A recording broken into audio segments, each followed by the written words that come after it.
Do you have a type A personality? Are you a high achiever or a perfectionist? Do you tend to worry? Are you an overthinker and health conscious? Congratulations, this is usually a profile of an insomniac. Most of my viewers are what the psychologist Dr. Lyle calls hyper-conscientious nutcases. These people take their health very seriously, which is great, but sometimes it can go overboard. Sleep is one of those topics. I'm sure you heard about how sleep is crucial for health and so important for our mental and physical well-being. However, what I found out about sleep may surprise you. If you want a quick answer for your insomnia before you watch the entire video, where I'll explain in detail what to do and the difference between sleep issues, here is your nugget. Many insomnia cases are created by hyperarousal. You stay awake or have trouble falling asleep not because you don't follow a great sleep hygiene. The complete opposite is true. Your efforts to make yourself sleepy causes your brain not to fall asleep because with every attempt, your brain associates not sleeping with danger. You get into a fight or flight mode. So if you want to sleep better while awake in the middle of the night, my advice is to do something that your brain associates with pleasure.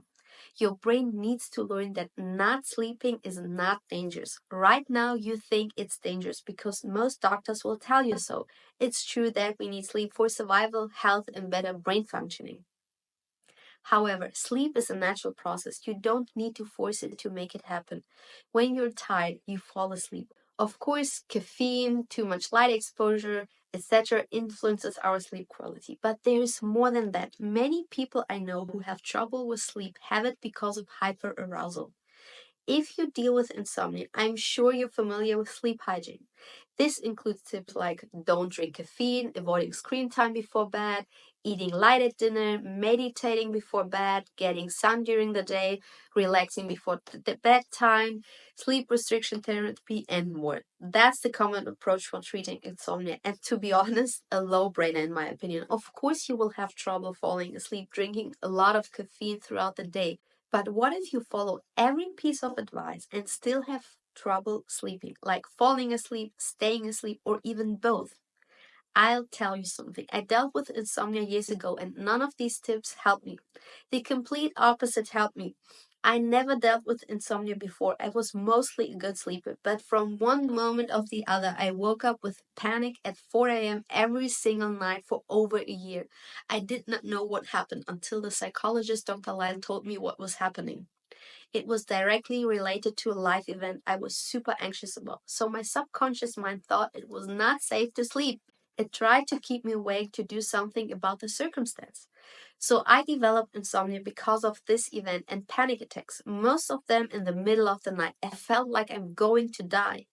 I thought I had gone nuts and was only thinking about how to get my sleep fixed. I was so anxious not to sleep that I also started to panic about getting sick and dying early because of a lack of sleep.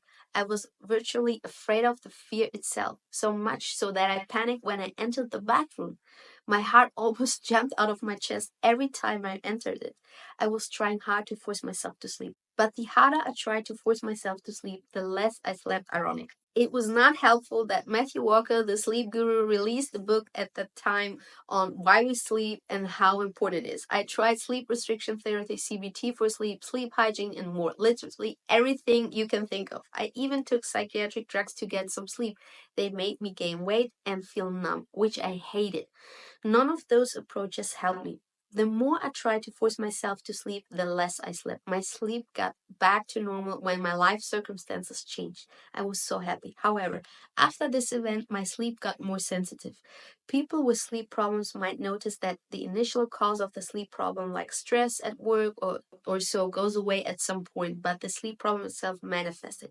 Your brain became conditioned not to sleep. Ironically, the moment I started to do the complete opposite of sleep hygiene, for example, going with my phone to bed every single night and watching a movie right before bed, I slept well. Or when I woke up in the middle of the night, I did fun stuff like watching ASMR videos or reading fantasy books. Oftentimes, I drifted off, and in the morning, I woke up with my earpods in my ears. A friend recommended the sleep physician Daniel Erickson from the channel The Sleep Coach School. I watched some of his videos and testimonials while I laying awake in the middle of the night. Do you know what happened? I fell asleep while doing so. Because the information given was so relaxing to me that my hyperarousal disappeared. Daniel says in his books that when you try to control sleep, it signals to the brain that a problem needs to be controlled. And when the brain thinks there's a problem with sleep, it becomes more apprehensive and guarded, and less sleep happens. He has an excellent analogy for how sleep works. I love it, and it's so simple but eye-opening. Imagine a car. It has a gas pedal and a brake pedal. The gas pedal makes it go, and the brake pedal makes it stop. Sleep works in the same way. The one thing that makes us sleep is sleep drive. It is the gas pedal in this picture.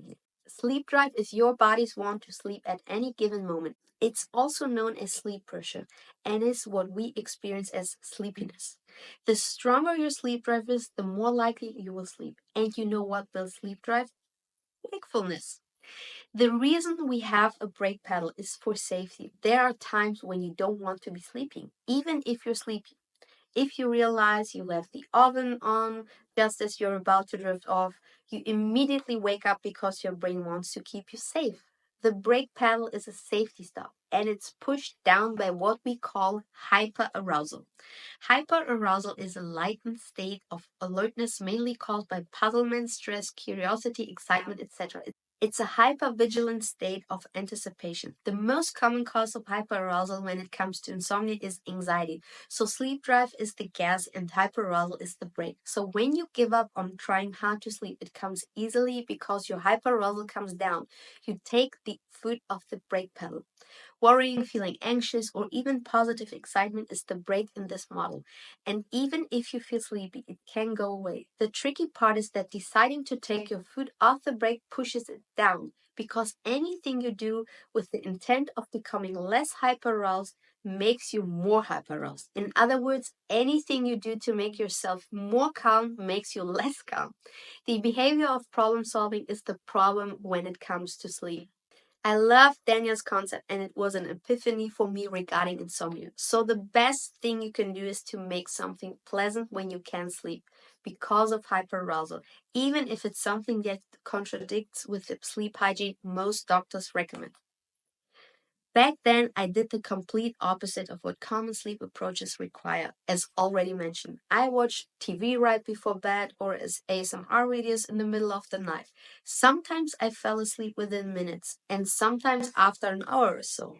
Conscientious people tend to suffer from insomnia more often than others, because conscientious people are by nature more anxious. I'm not saying that everything is wrong about sleep hygiene. It just oftentimes doesn't treat the underlying cause for many insomniacs, which is hyperarousal. So to get great sleep, it's wise to stop obsessing about sleep. If you are awake again or can't fall asleep, do something pleasurable. I love this approach. If you follow this approach, it can happen overnight that you get great sleep again, or it might take a while for your brain to relax after years or decades of fear of not sleeping. But no matter how long you deal with sleepless nights, you can get great sleep again. Fixing this issue doesn't mean you'll never stay awake for a while. In fact, I sometimes do if my brain thinks it's a great idea to stay awake and plan some YouTube content for you guys or whatever. But I'm not afraid of it anymore. Daniel has a few great books on resolving insomnia and finally sleeping better. The ones I read, I linked in the show notes and his channel. Watching some of his videos to understand the concept can be enough. I'm pretty sure that this concept will help many of you.